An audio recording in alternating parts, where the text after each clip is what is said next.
The New York Yankees finally have something resembling a timetable for the return of Giancarlo Stanton. The DH was missed the entirety of the season with elbow issues in both of his elbows. Stanton reported pain in his elbows during the postseason last year, and while he hasn't undergone procedure for it, instead opting to rest and try and treat it, he will return to the Yankees at some point in June, with Andy Martino reporting that a mid-June return is likely for the star slugger. He returned to New York last night, and Aaron Boone mentioned yesterday at the pregame press conference that he would have a better or clearer understanding of Giancarlo Stanton's situation, his timeline, all of that and more in about 24 hours. One would assume that his visit to New York last night gave them some better indication, some more confidence that he would return soon. Furthermore, Andy Martino is one of the closer reporters to the organization. Thanks to his relationship with Brian Cashman, they seem to speak frequently, so I would believe what Martino is saying in that regard.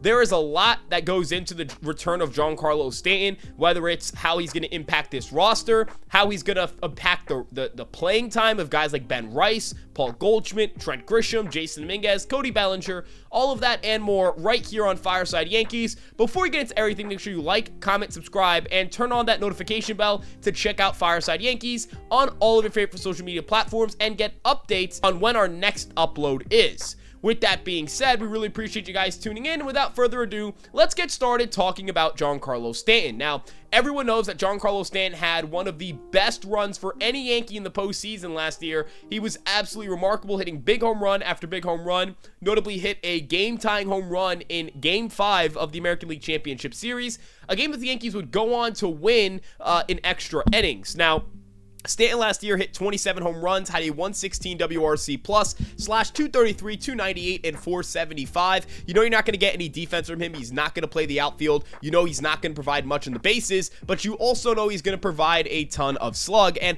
there are some real questions about whether Giancarlo Stanton is going to be someone who plays every day or is more of a situational player. On one hand, Giancarlo Stanton is, again, the guy who got you to the World Series, if you look at it from a performance and leverage dependent standpoint. But on the other hand, you have a lot of players performing really well, and more importantly, guys who can play the field who are performing well, which is something that's going to be very valuable when we talk about a team that's trying to compose not just their best roster for the postseason, but also their best defense for the postseason. They want to make sure that they're putting themselves in a good position defensively. They don't want to sit guys who are young players who have upside like Ben Rice and Jason Dominguez, but you also want to maximize the value you're getting from players who could opt out at the end of the year like Cody Bellinger, or who are unrestricted free agents regardless of outcome like Trent Grisham. You also obviously have Aaron Judge in right field, and if there's one player in this equation who will not have their playing time affected, it is obviously Aaron Judge. Giancarlo Stanton last year actually struggled against left-handed pitching. He had a 95 WRC plus, but in his career, he has a 155 WRC plus against left-handed pitching with a 951 OPS. One wonders if maybe Giancarlo Stanton is going to be someone who is used more exclusively against left-handed pitchers, but someone like Ben Rice has performed really well for the Yankees and has actually been an above-average hitter against left-handed pitching this season, according to WRC plus. So again, it raises the question of what the Yankees do from a playing time standpoint. I'm not sure that there's a perfect answer here, but you also know that Giancarlo Stanton is going to get some favor as a veteran and again as someone who played such an important role on last year's team. He has a knack for the big hit. The Yankees clearly love what he provides in the middle of their offense, and pitchers fear Giancarlo Stanton, and those things really matter. Also, there's not a lot of value in Giancarlo Stanton, the pinch hitter. Giancarlo Stanton has traditionally been a bad pinch hitter, and so it would be a little bit weird to make him someone who is coming off the bench frequently, and I also don't believe that that's best for getting him into a rhythm. We all know that Stanton is a very streaky hitter, and as a streaky hitter, it means that getting him in the lineup consistently is probably what's best for his overall production. With all of those things in mind, it does lead me to a couple of theories that could help the Yankees distribute the playing time a little bit more evenly. I think Giancarlo Stanton will take a lot of at-bats against left-handed pitchers, obviously, and I also think that Jason Dominguez won't play in those games against left-handed pitchers. While Jason Dominguez has looked better in the month of May from the right-handed side, and while you really want to develop him from that side, you also want to win baseball games, and it might be more beneficial for the Yankees in games against left-handed pitchers to have Paul Goldschmidt play first, Giancarlo Stanton DH, and then throw out an outfield of Cody Bellinger, Trent Grisham, and Aaron Judge from left center to right field. That also opens the door for Ben Rice to be a right-handed only guy, and while I would like Ben Rice to get at-bats against lefties, same thing with Jason Dominguez, I understand the New York Yankees are going to, again, have to get their guys in, have to get their vets in. Goldschmidt has struggled against right-handed pitching this year, and so I wonder if what the Yankees do is decide to bench Goldschmidt against tough right-handed pitchers a little more aggressively. If you look at Paul Goldschmidt's numbers in the season, while they are absolutely remarkable, there's no doubt about it, a lot of his production, again, has come against left-handed pitching. Against right-handed pitching this season, he has an 84 WRC plus and a 651 OPS. So what I think would happen here is that Ben Rice could play first base, Cody Bellinger would play left field, Trent Grisham would play center field, Aaron Judge would play right field, and then you could have Jason Dominguez DH or rotate in the outfield. You can have him and Bellinger kind of change things up. You can have Ben Rice DH and Cody Bellinger play first base. You could do that as well. That would complicate things with Stanton being in the lineup, but getting Stanton frequent rest might also be important for him to keep him healthy. So the Yankees have had to juggle with this throughout the season with Ben Rice, with Trent Grisham, with Paul Goldschmidt, with Cody Bellinger, and with Jason Dominguez. But now Giancarlo Stanton adds another player that kind of is just going to muddy up the playing time a little bit more. Again, I think the area where you could see a big reduction in at-bats is Goldschmidt versus righties and Rice against lefties alongside Dominguez against lefties. Those are logical places to do that. That just kind of makes sense. And I also think that the Yankees would still be able to throw out some pretty good defensive lineups doing so because Rice is competent at first base. He's not as good of a scooper as Goldschmidt is, but I think he moves a little better laterally just by being a decade younger. I don't think it's going to be a massive drop-off that costs the Yankees games. And, of course, they can aggressively pinch hit, bring Goldschmidt off the bench. If a lefty comes in, bring him in a late game defensive sub. You can do the same thing with Jason Dominguez out in left field or in center field and move him off the field and bring in Bellinger or Grisham. There are a lot of things the Yankees can do from a defensive and offensive standpoint to maximize their performance in these matchups.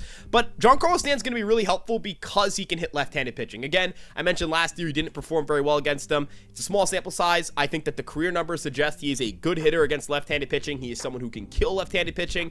And for the New York Yankees, that's really valuable because a lot of their production against left-handed pitching is coming from Aaron Judge and Paul Goldschmidt, sometimes from Anthony Volpe.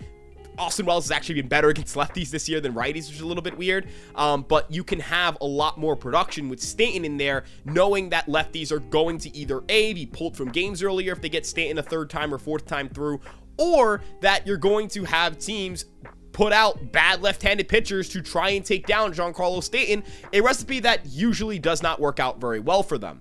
Another thing that I really like about Giancarlo Stanton's return is that he is going to come back and probably not be forced as an everyday starter. I think Aaron Boone has showed that he is going to play guys who are playing well, and he's going to play guys and rotate them in and out the lineup. He's going to try and do what's best for this team. I don't think Giancarlo Stanton's going to come in and immediately ruin the development of a Ben Rice, ruin the development of a Jason Dominguez, ice someone like Grisham if he's hot, ice someone like Bellinger, or ice someone like Goldschmidt. He just comes in and gives the Yankees another advantage against left-handed pitching, gives them another option who can give them some power, and brings them a hitter who can change a game with one swing, and if he gets hot, can be absolutely remarkable. What I really love about Giancarlo Stanton's profile in the postseason was that he actually started using the torpedo bat then, and he started doing tons of damage. I wonder if a torpedo bat is more beneficial for a guy like him who has poor barrel accuracy because of his extremely fast swing, and that might allow him to do more damage on contact. In the postseason, Stan only struck out 17.7% of the time. He had a 183 WRC plus, and he hit 7 home runs in 14 games. If you combine his regular and postseason numbers, he played 128 games and hit 34 home runs. I mean, that's just remarkable. You really don't see that from a power hitter unless they're one of the best in the game, and Stan is still one of the best in the game at doing damage on contact and hitting home runs. The on-base skills have clearly declined. He is not putting up the higher OBPs of his peak, and we might have to project him for a sub 300 OBP again this year, but as long as his slugging percentage is high enough, and as long as he's hitting around 240, 230, he'll be fine. He'll get on base enough to make it worth it, and he'll do enough damage on contact to make it worth it as well. From the Yankees' standpoint too, look, they're going to have guys start to cool down. Goldschmidt's cooled down a little, Bellinger's cooled down a little bit, Rice has cooled down a little bit, all those underlying metrics still look great. Grisham has slowed down a little. Those are expected things to happen. You expect that to happen after these guys get off to starts where they look like MVP candidates, except for Bellinger. He got off to a bad start, was ripping hot, and then has cooled off a little bit. For Stanton, I think he's just being, he's going to be a nice injection into a lineup that, you know, is going to have guys who are going to slump and is going to have guys who are going to go from really hot to really cold. And when those guys get cold, now you have Stanton to supplement your offense. Furthermore, if Stanton isn't productive, you have guys to fill in for him. You do not need Giancarlo Stanton to come back and be dominant to continue to win games. But if he is back and if he is awesome, then you should win more games. So it's kind of like it's a cherry on top. It's not the Yankees getting back their second best hitter. It's not the Yankees getting back their third best hitter. It's not the Yankees getting back someone who they absolutely need if they need to win the World Series or if they want to win the World Series. It's getting someone who, if productive, is a massive boost and directly attacks some of the Yankees' biggest needs on offense while also adding some more home run power. The things I am worried about is that he's going to continue to contribute to a bad base running team and that he's not at all going to play the field. We know that. So he is immediately detrimental to the defensive structure of this team. But again, I trust Aaron Boone to figure out a way to get everyone involved in the lineup. And I also trust Aaron Boone to utilize his players in a way that is going to keep them at the advantage. What I do wonder is if Brian Cashman at the deadline maybe moves one of his outfielders or first base / DH types to try and acquire an infielder. I'm not suggesting they should trade Ben Rice or Jason Dominguez, but I don't think that that's off the table if the right player becomes available, given that Brian Cashman might be willing to trade anyone and everyone if it's for the right player. I also think that the more likely scenario is that someone like Trent Grisham could get traded. Maybe he gets dealt for an infielder who can help. The problem is that the infield market is just so unbelievably bad that you really cannot look at one specific guy and go, this guy is a surefire option. I talked about Ha-Seong Kim in a video I did recently where I was talking about, 5 trade candidates. I'll link it in the description, and talking about Ha-Seong Kim and how he's a great fit for this team. But that's also recognizing that he hasn't played yet. He has only played in rehab games and he's coming back from shoulder surgery. I like Brandon Lowe, but number one, the thing that might make that video look poor is that the Rays are playing better baseball. And number two, for Brandon Lowe, he's another left-handed hitter. He's not the best defensive second baseman. He's very injury prone. Those are things that do matter and things that the Yankees are going to take into account. I don't know if a Trent Grisham, Brendan Lowe swap makes a lot of sense for the New York Yankees or even the Tampa Bay Rays. Why would they trade someone who's a rental for another rental unless they desperately like Trent Grisham? And also, you wonder if the Yankees, if that trade would backfire on you. You also have to look at other options. I know that Nolan Arenado is constantly brought up, but the Yankees have continued to show no interest in him. I can confidently say here that based on public reporting and based on what I know, the Yankees have zero interest in Nolan Arenado. I would be shocked if the Yankees even looked down that avenue. And if you look at his numbers in the season, he has been absolutely terrible this year at the plate. He's still a remarkably good defensive player, but 227 average, 298 OBP, 370 slug, and 86 WRC plus. You're basically acquiring Isaiah Kiner-Falefa. And Isaiah Kiner-Falefa is, funnily enough, one of the only other options who might be realistically attainable for the Yankees in the infield. And at that point, if you ask me, half a year of IKF or 2 more years of Nolan Arenado at a high, dollar, I'll even take IKF over that. So it's very slim pickings for the Yankees. They're not going to have a bevy of infielders, but perhaps, dangling someone who's a major leaguer might, convince a team to trade someone who otherwise would not be considered available on the trade market. Again, that third wild card has kind of muddied the deadline. There are a lot of teams that are 500 that really should go for it. I mean, especially if you're in the American League, being 500 and sneaking into the postseason is actually a viable way to win the World Series. The Diamondbacks went to the World Series doing that. We had a wild card World Series that year.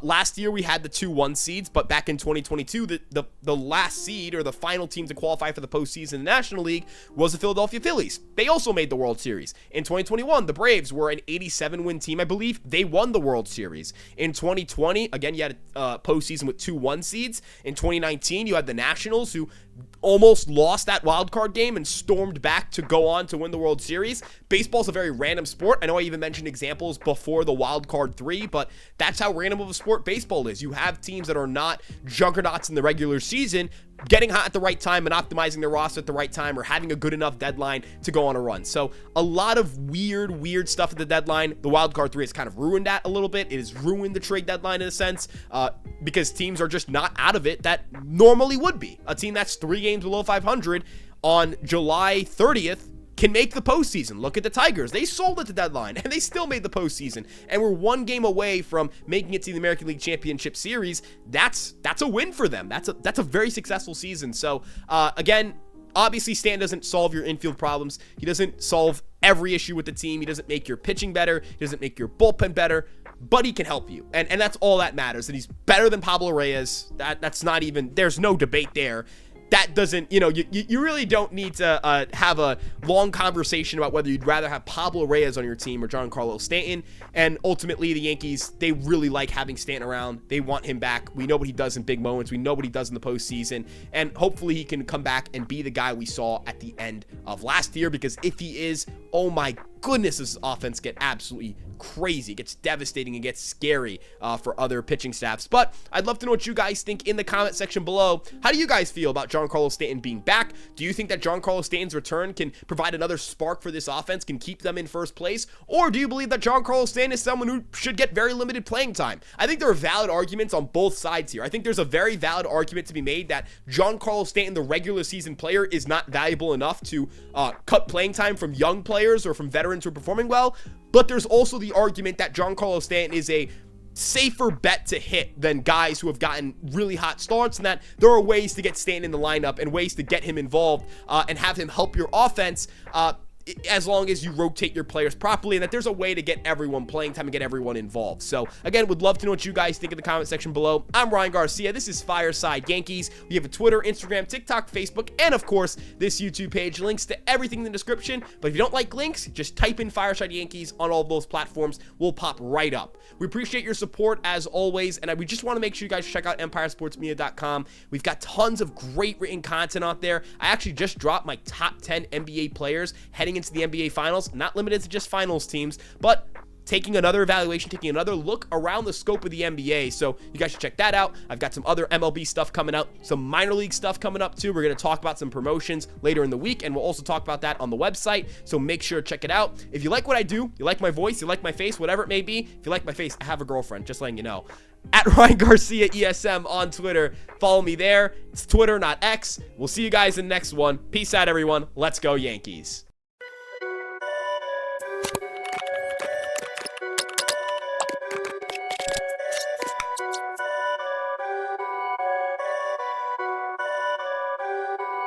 Perfect.